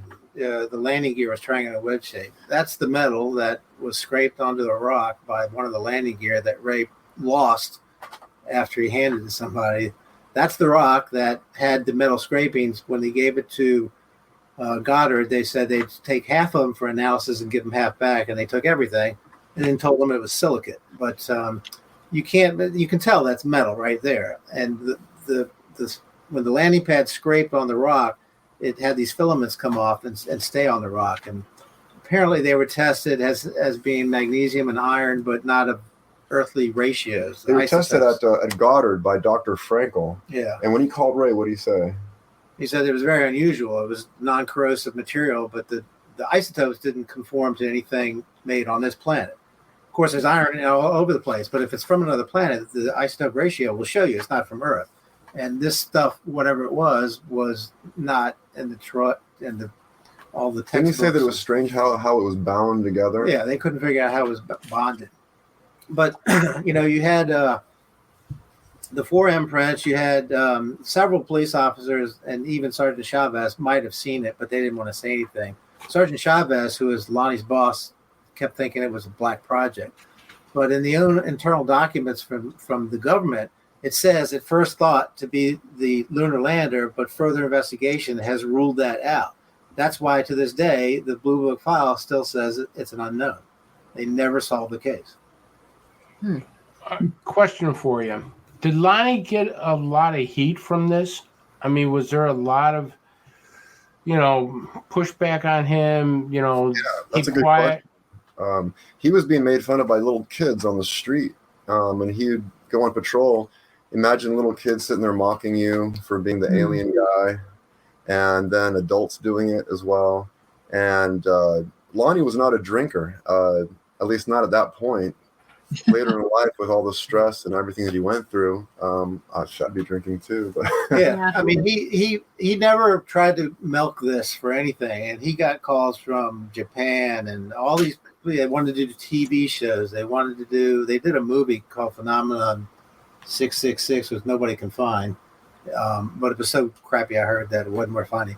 But Lonnie never took advantage of it. He rarely gave interviews, and that's why in our presentation we show the few interviews he gave on Unsolved Mysteries and a couple other shows, UFO Hunters, right before he passed. But he, you could tell that this whole event just changed his life, and he never made a penny off of it. And he was disgusted with it. He said if it happened again, he would never have told anybody about it because he was just disgusted with the attention he got, and he didn't like attention. What's really interesting, too, is that before this event took place, there were reports and sightings coming in of these things landing and being near the river. Yeah, well, there's a whole chapter devoted to it. Yeah, so we went out there trying to find, that's the video I sent you. And what's interesting is I'm driving and I'm videotaping Ben talking about it. And we went down to the river trying to find where this lady had a house, and she said that she would see this white egg-shaped craft come right by her porch. And so we went driving down there and videotaped that. Yeah, if you want to show that, I think it's video 1. Should be pretty short. Yeah. So we're heading back in this direction. We're trying to figure out where this woman could be sitting on her porch and observing the craft going down the water, but we have her name, so we can Google or get into some archives to find out her exact address and then figure out if she did have that kind of vantage point. But since it was not told publicly, it was only talked about locally, that would kind of make sense that she was telling a true story. And just, of course, as poorly as Lonnie was treated by all these people that were bugging him after this event, most people wanted to keep quiet and just tell their friends and neighbors about what they saw. But we're finding more and more reports of other locals seeing this object, and this looks like a perfect area for it to approach town and not be seen. So right there, as you can see, to my left is the water, and we're driving along the side of the Rio Grande right there. And I never realized just how wide, Yeah, it was. It's a depressed area, and the thing is that when Lonnie saw the creatures outside of the craft, they looked like they were inspecting the underside of the craft, and so the implication is it was having some type of mechanical difficulty, and that's why the Opal Grinders gas station, those witnesses said, you got some funny looking stuff that almost hit the top of my car. And he said, what are you talking about? He goes, it was an egg-shaped object, almost hit my car, and then I saw a cop going after it. I think I sent you a picture of the drawing, the diagram that has the craft kind of tilted down. Mm-hmm. Yeah, it's that. So for people who are not familiar with it, you can... I think they're looking for that right now. Yeah, the interesting thing is, and there's a whole chapter where we just grabbed, because the Blue Book files had all these newspaper articles, and the egg-shaped craft were seen before, during, and after this time period in like 12 states, but they all lined up through this area. Socorro, Detal, Magdalena, where you have a lot of UFO lore. Yeah, there it is. That's what the craft is. And what that reminds me of also, I think the most important corroborating case is the Valençol case in France, because they describe a craft very similar to this, but it's on 4 legs and on a pedestal, Right. that it would bounce off of, which is kind of strange, like an electromagnetic, push off or something. That's Ray's drawing. This is Ray's drawing. And what I believe here is happening is that strut that's tilted down, that doesn't look right to me. So I think they were trying to fix that. And when they saw Lonnie Zamora, they said, we can't do this here. Fire the engines back up. What happened at that point is when Lonnie Zamora heard the door shutting, they fired the engines back on, and a blue flame knifed out of the bottom of this craft, cutting a creosote bush immediately in half. And in order to do something like that, extreme heat would be required. And to have that much extreme heat and within seconds, to do that to that bush is phenomenal. So it wasn't a typical flame. It wasn't a combustive flame. It was more of a subatomic release of particles, we believe. If it had been a rocket, Lonnie would have been cooked. Exactly. If it was a rocket, there's no way we could have survived that 30-foot distance. And so after this thing, he hit the ground prone as he was taught in the Army, which is with his face down to protect himself. This thing rose to about 20 feet, then went completely silent, switched engines, and then hovered for what he said was a little while. So he kind of freaks out a little bit. He hits his head against the back of his vehicle. This is after the fact. Knocks his glasses off, puts them back on. He wore prescription glasses, which were basically readers, and he had like a green sunglasses kind of clip on in front of that. So this thing silently decided to start moving away and reaching hypersonic speed by the time Sergeant Chavez showed up. And then they started investigating what was left behind and the rocks and everything like that. But Ben, what happened when Dr. Hynek and Ray showed up on Tuesday? Yeah, that's when it was funny because we got to great lengths to ply Ray about this. Ray was standing there with Dr. Hynek and Lonnie. They're all looking. Lonnie, I think it was, looked in the hole where one of the landing struts had been and said, I think the strut hit this rock and broke it in half. And Dr. Hynek looked down the hole and goes, I think you're right. And Ray was just standing there going, oh, they're going to grab the rock because it's going to suck. And they didn't do anything. And then Ray realized they weren't going to go pick it up. So he said, you got to get back to the police station because the FBI wants to interview you.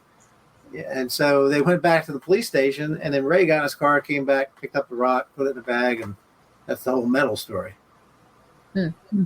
How did he describe the beings? That's the thing. A lot of the interviews he did, he just said white coveralls. But in private, he apparently got a much better look, and that's what freaked him out because he realized he wasn't looking at a human. I think they were in a white outfit, but I think he saw faces, and that's when he was like really close before they got back to the craft. I think he saw that they were not human. Yeah, he didn't tell them everything. Yeah, he kept a lot of things to himself. Because we also interviewed his daughter as well, and she told us some interesting things. Yeah, it was. You kind of got the impression that he didn't really say to just a few people that he saw a lot of detail in the creatures, but they were 4 feet tall, the height of the creosote bush. There were these prints, kind of like horseshoe, almost like the devil prints from New Jersey back in the day. But there were these little prints down where they think they came out of this ladder because there were 2 round circles that had moved as you come down a ladder, it shifts. But then these hoof prints were kind of standing there where Lonnie had seen them looking up under the craft. And they got back in the craft. So those were the only prints that were there until the tourists and everybody trampled the site. Yeah, but, you said hooves though? Like they were like a U shape. It was just weird, like 2 parallel lines, but seemed to be like a heel connected them, but very diminutive, about this big. Huh. So not a horse. Yeah, for 4-foot creature. They don't have Nikes. Yeah, they had some boots or something on. Yeah. Wow. Did they do any kind of cast of the print? They got trampled. They did get radiation the first day, and the next because the Air Force photographer Ted Jordan, he photographed it, and then they confiscated the photographs, and they said that they were irradiated and they were all black, which is evidence, and he never got them back because if Hynek got a hold of them. And we do have Hynek on film that we show in our presentation with Ray, saying that the film was indeed fogged by radiation. So there was radiation there the first day, not there the second day, which is an unusual type of radiation to dissipate like that. The half-life is that short. Yeah. My question to you guys is, this is an incredible story. I know I've heard the Lonnie Samora story. You know, some people say, hey, listen, it had to be one of ours. I disagree with what they're saying, but it had to be ours because they must have been using liquid fuel because there was an exhaust and a flame coming out of it. I'm not really buying into that theory a lot. That's why, we end up having to explain what that flame was, because when the two brothers, I can't remember their names. They claimed that they saw this thing in a distance. They saw smoke, but it wasn't smoke. It was dust, and the flame was not a combustive of fuels propellant that we use. Yeah, it was subatomic. It was a blue flame of subatomic particles, not a orange-red flame of combustive gasoline. Imagine a plasma, like plasma vehicles that we have now. That's probably what it looked like. It knifed into the ground. It was radioactive, but it didn't. Rolani didn't get burned or anything. So it's funny because we ran into a guy that when we were speaking at the MUFON Symposium in 2016, he came up and he was a radiation specialist. He run into Lonnie in the 80s and Lonnie saw his radiation badge and started asking him, took him down to the site and asked him if he thinks he got a dose of radiation. Even in the 80s, Lonnie was worried that he was dosed by radiation. And the guy said, look, if that happened in 64, you would have had some symptoms by now, hair loss or skin or whatever. He goes, I think you're okay. But that's just another little piece that fell into place as we were investigating this case. And also to follow up on the ridicule that Lonnie was receiving after it, he ended up working at the recycling plant for a while, the dump at the gas station, and just kind of retracted from social life. And this whole event really made things worse for him. And like Ben said, he never took a dime or did any movies or anything like that. They even made a fake site anticipating all kinds of travelers and coming through, and it was unnecessary. Nobody everyone really went there. But they have a really nice mural of him painted on this what do you call it, that concrete barrier. Yeah. The thing about Socorro is people don't leave. They go to school there, and the bartender was an engineer, and so a lot of people knew Lonnie, were there when it happened, and we're still there. And they would say that, you never brought the subject up. Lonnie wanted to talk about it, he'd bring it up, but you never broached the subject when you were talking to him. And he told some people a lot of stuff, but the one regret we have is we could never find out who the priest was to interview him. I don't know if he would have said anything, but he got the full story. And that's where Lonnie, I think, was so freaked out that he thought the creatures were possibly demons because he was a pretty devout Catholic. And for him to think he had witnessed demons tells you that he didn't just see white coveralls. He saw some more detail than that. Yeah. What do you guys make of the lunar landing? I mean, I heard rumors that, it was just a lunar lander out there. It was the wrong year for that, actually. Yeah, there was no black project. You have to understand that Captain Holder, who was the first investigator from the Holloman Air Base, he was the upper-range commander for Holloman. He knew all the black projects. He knew everything that flew. The radar was shut down that day. There were no projects flying that day.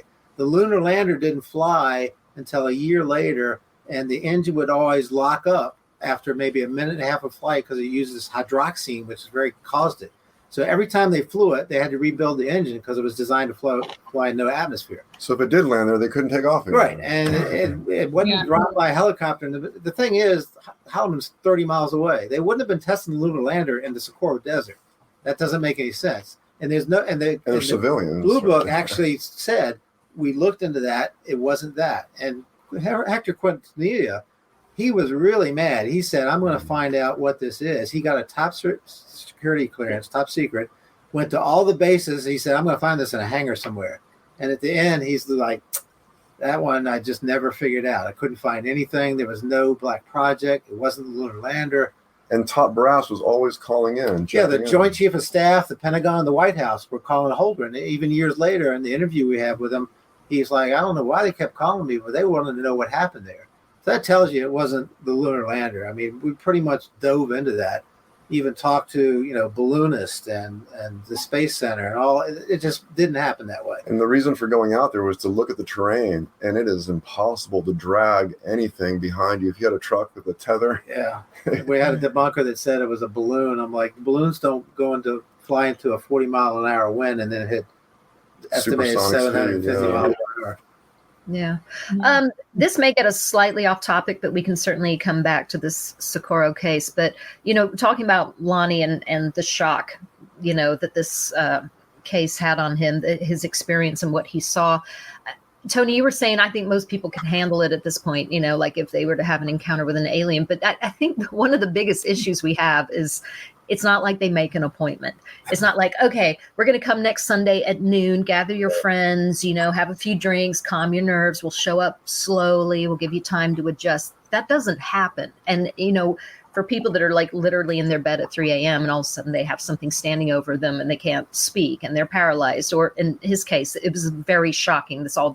He didn't ask for this. It came out of nowhere and he saw something. I guess we'll never know exactly what he saw when he saw their faces. I don't know that the average person could handle that up close encounter that easily. I mean, it's one thing to see a saucer maybe buzz across the sky. I wasn't referring to a close encounter. I was referring to news as public knowledge. Gotcha. So I think I agree with you that I think most Americans are ready. Well, most people in the world, I think, are ready to be told, yes, there's something here. But again, just like because you've talked to people that have had these very personal experiences, don't you find that most people, even if they overall think it's a positive thing in their life, that initial contact is extremely shocking to the system? And I just want to talk about, because you talk about how it was for Lonnie. I think it would be shocking to myself. I say that I could handle it, but I don't know. I've been in situations where I thought, well, if one showed up now, I could handle it. And I've been in other situations where I'm like, please don't show up now because I'll freak. I do the same thing. Yeah, when we do ghost hunting, I had an encounter with a ghost that freaked me out. Or you're in a situation and you feel good. You're like, now is good. Now is good. Yeah, I'm cool. But they never show up then. Like, so people can go out and just like meditate on it, and then maybe they'll see something in the sky. That's okay. But you don't hear about all these people going, okay, we're ready for you now. We're totally ready. And all of a sudden there's 4 grays in front of you going, all right, let's do this. Called us, here we are.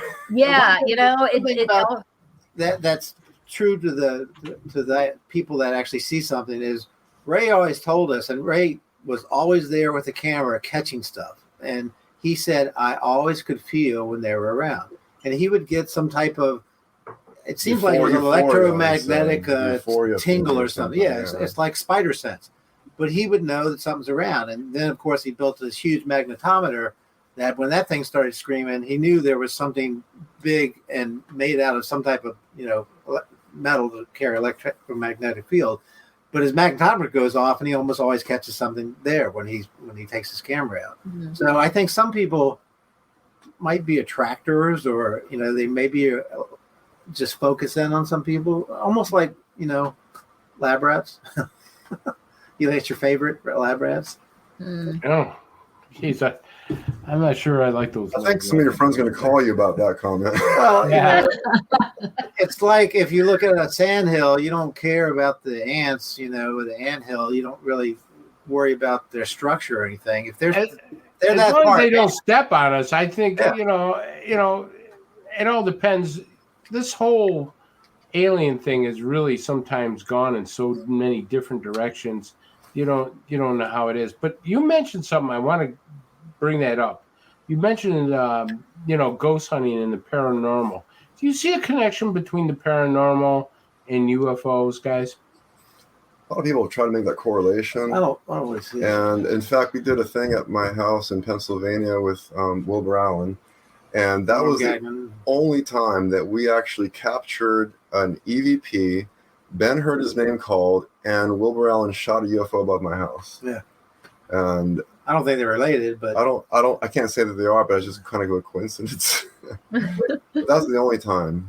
Yeah, I think it's two different things, but it's like Bigfoot and ET. I don't think there's a correlation there. All right, we haven't asked you. Have you guys ever had sightings? I have, yeah. I mean, I shot the couple photographs when we were going through Alamogordo. Yeah, Tony started randomly taking pictures in New Mexico, and we caught a white object with a red dome on top of it. And then there was the balls of light, pink, green, and blue or something, and they were going through the clouds. Should have shared that. I gotta find that one. Yeah, but when I was in Key West, and I saw what looked like a shooting star with one trail in it, but they stopped and made a right angle turn. And I was with my wife at the time. I was like, "Did you see that?" Of course, you blink, you missed it. She didn't see it.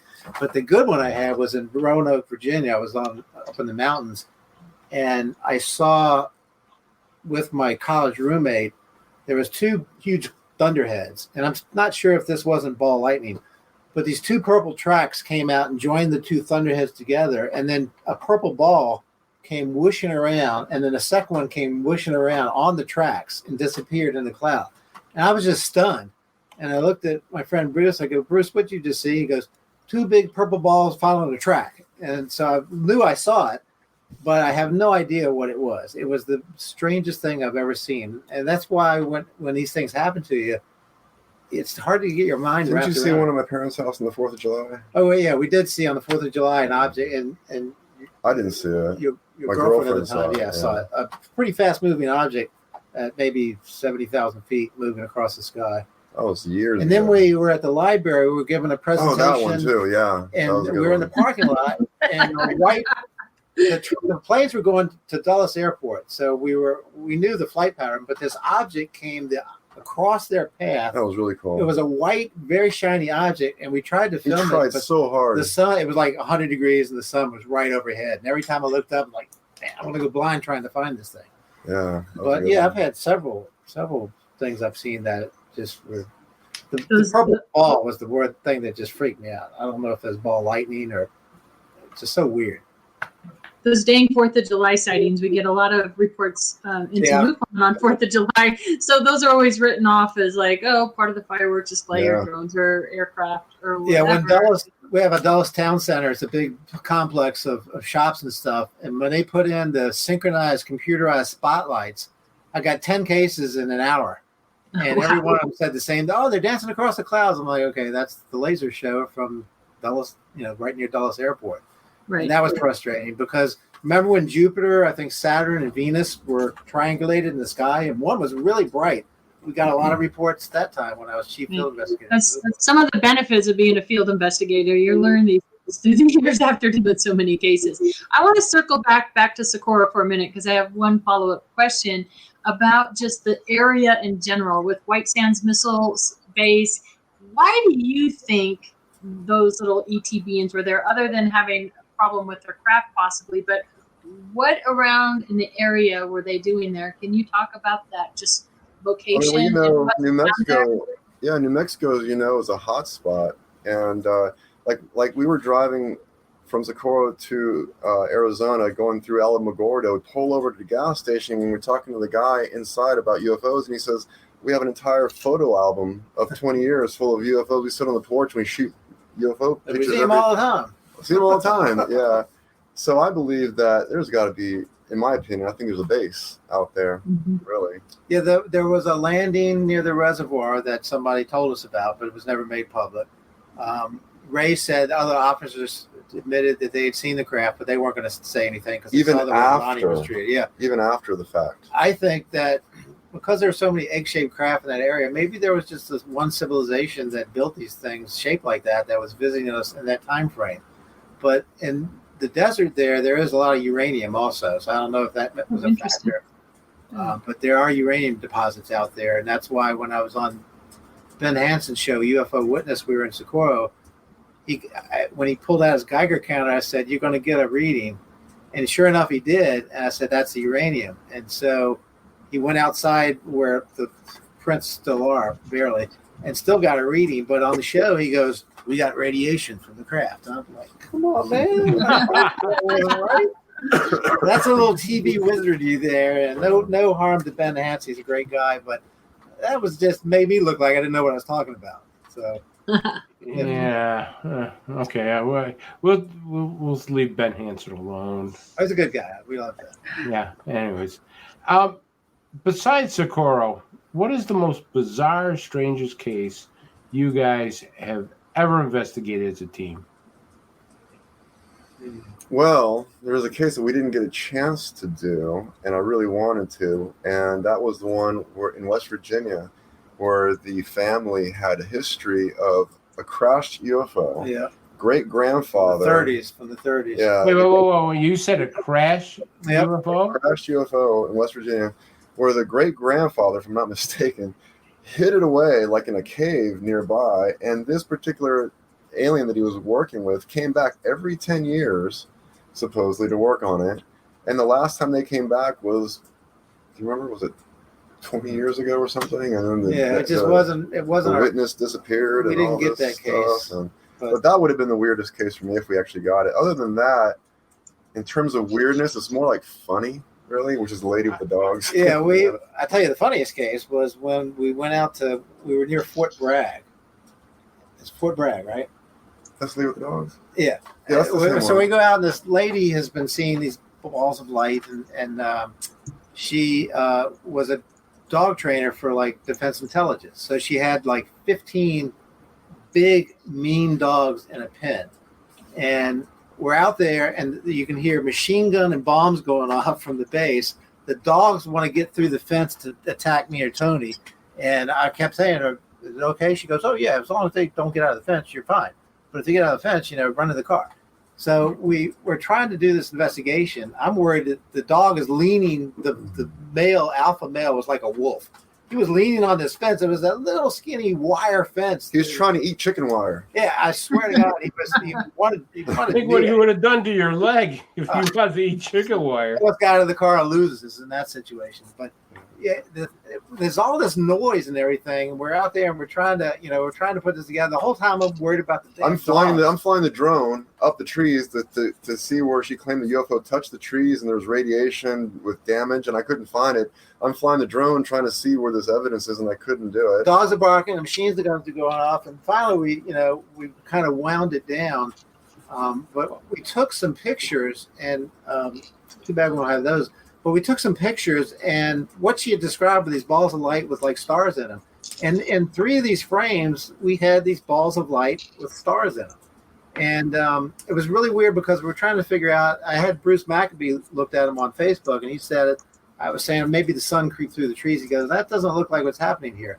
And the thing was, when I was standing out there, she's going, "There's a ball of light at your hand." And I'm holding my hand up. I'm like looking at Tony. He's like, "There's no ball of light there." And I'm cracking up, taking a picture of Ben holding his hand up with a lady Yeah, holding we were Ben's laughing a lot because hand. it just got nuts. But then the next day, I look at these pictures and we captured this star. I was like, "Oh my God, this is exactly what she described." Like 3 or 4. So Guys, real quick follow-up question.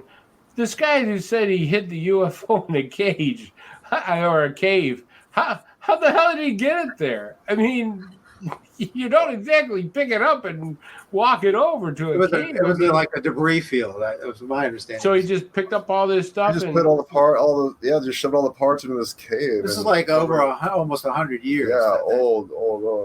Yeah, oh, yeah, we were talking about Argentina. We sent them videos of the Argentina fast. Oh yeah, that was a good case. We have the video. The guy reached out, I think on Facebook, but he said, "Look, I'm filming. I'm in Argentina." So we kind of figure out where he lives, and what he said was true. He says nobody out here has drones. there's nothing that flies around. I'm in the middle of nowhere. There's a mountain near there that was haunted and well known for UFOs for the last 200 years. So he sent me the videos that we sent you, and I had one person look at him. He said it might be the space shuttle, but there's nothing about that. It looks See like what a you space guys shuttle. think. Yeah. Yeah. Take a look at it. Let's call that one.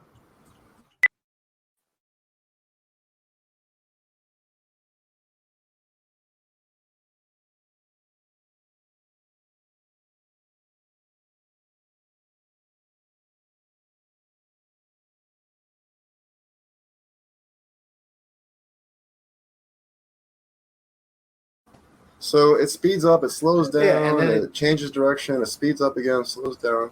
Those are the really weird ones because he's filmed this like we had 4 clips and he's taken pictures of objects. But that thing, I've seen other people film something like that, and it's really hard to figure out what it is because it doesn't fly like a drone. It's certainly not an aircraft. And when it starts, it was stopping and starting and then went down. He said one flew really close to him in one of those videos, but it's really hard to tell. But now Ben asked him to hit it with a laser because of Ray told us that he did it the same experiment. And he did. Remember the experiment Ray did? Yeah, yeah. So Ray was in Corpus Christi, and he had permission from the Air Force to call them and deploy a fighter jet if he ever saw a UFO. He gets one on his magnetometer and gravimeter. He calls into the air base. They confirm it on radar, and then he says, "Can I hit it with a laser?" They said, "Yeah, sure." So he videotaped and photographed this whole thing. And what's really cool is when he hit it with the laser hit the force field around the UFO, went around it, and came out the other end. Came out the other end. And so that was really cool. And the guy in Argentina. So Ben told the guy, he goes, "Hey, I want you to hit with a laser," and that's the next video. Yeah. Okay.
Sorry about that. I should have made it shorter after the. You could see it flared up, and then it looked like it came closer, and then it went right straight back and just disappeared. It reacted to the laser, which was interesting. They needed these videos at the congressional hearing today. Yeah, nobody's seen these. We've shown them we did a presentation, Mysteries of Space and Sky, but nobody's really seen these videos. They were sent to me. I conversed with the guy. Now I can't get a hold of him anymore. His email doesn't work. Seems to have vanished. That's suspicious. Interesting. Yeah, What's very up with interesting. that? Yeah, reminder there for how people can get your book. This has flown by. We're down to 4 minutes. There's a question I like to ask everybody, and I really want to ask you because you talked about different color craft. I ask this on every show to everybody. I'm still trying to get answers. Do you think there's any significance to the different color lights that we see with the craft? Because I mean, in theory, they probably don't exactly need the lights to be flying around. And I don't know that it's just a light show for us. The technical book that you got. There's what was it? What are we talking about? What was the book? On magnetohydrodynamics? Yeah, the guy. There's a book. An engineer wrote this book, and he pretty much describes that. Oh, Jean Petit. No, it's the one I just gave you. That's real technical. Oh. But the different colors are related to propulsion. Propulsion. So they pulse, and they're working the electromagnetic field of the Earth, and the pulsing is basically it's balancing out itself. It could be plasma, it could be blue, it could be green. It depends on, I think it's a feature of whatever their propulsion is that creates these either plasma waves or some type of static shell around it. Usually when they're engaged, they get really bright.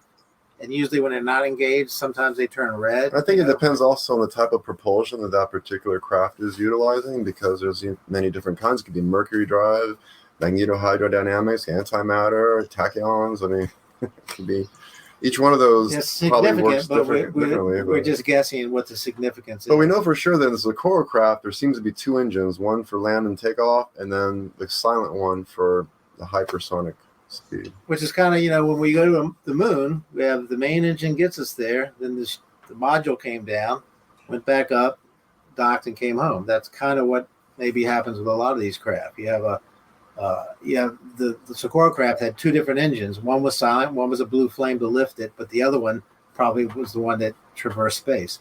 So who knows what they're using now? I mean, it's just far beyond. You imagine the civilization is 1,000 years ahead of us, that's one thing. But if they're 100 million years ahead of us or 1 million years, then it's all magic to us. We'll never figure it out. Yeah, exactly. Yeah, I remember reading a case about this craft that had I can't remember, it was red lights, then it was submerged and it went green, then it came back out and went red again and everything. And I immediately thought of the Aurora Borealis, I was like, there's got to be something to this in the way they move and the way they use our atmosphere. And I swear I'm going to put together a whole research project just on this one day. I have This is your niche, Katie. This is your area of expertise. I see it. I see the future. I hope to be an expert on it at some point, but I do feel it's significant. And how is it possible we're down to a minute and a half? This just went quick. Right. Will we see all you in Denver? I will be there. Yeah, I'll be out of town, unfortunately. I hate to miss it. I'm so bummed. And you're sad too. Captain's sad. And Chris, are you going to be there? I'm planning on it. Yes. All right. So, and we hope to see all you listeners out there too. Thank you all for joining us tonight. Thank you, Katie Cook. Thank you, Chris, Jerry, and Jenna. And most of all, thank you to our guests, Tony Angiola and Ben Moss. Thank you for taking this time with us tonight and talking about the Congress. What a big day for you, Paul. So sad to see Captain says goodbye to. Thank you to Bill Skywatcher. Thank you to Amanda Curran. And we will all see you next week. I believe we have Tracy Dolan coming in next week. So next Tuesday night, we will be here with Tracy Dolan. I hope you all have a fantastic rest of your week. And we will see you next Tuesday night. Take care, everybody. Bye, guys.